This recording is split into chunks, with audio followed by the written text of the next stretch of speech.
Hello bachcho, let's solve this question. A material B has twice the specific resistance of A. A circular wire made of B has twice the diameter of wire made of A.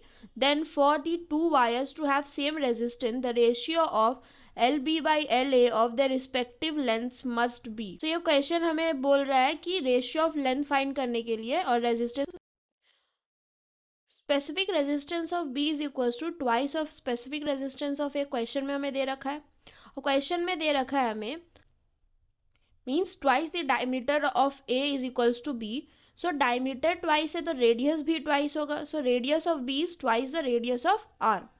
और resistance का formula क्या होता है? Rho L by ए.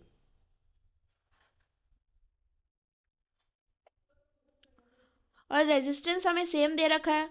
सो हमें question कैसे solve करना है? Rho A L A by area of A and rho B L B and area of B.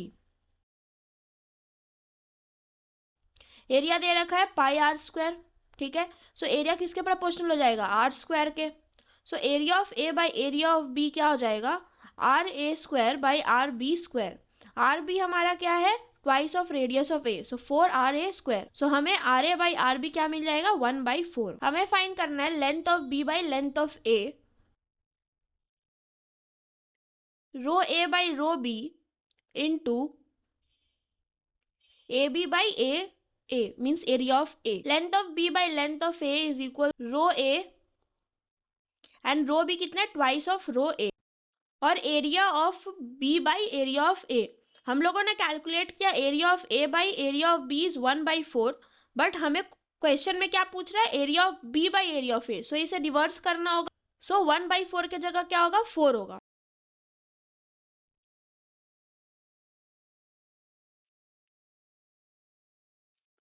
Area of B by area of A is equals to 4. So multiply by 4. Rho A cancel हो जाएगा और 4 divided by 2 कितना होता है? 2 होता है. So L B by L A क्या हो जाएगा? 2:1. हमारा आंसर है C 2. Hope you understand the question.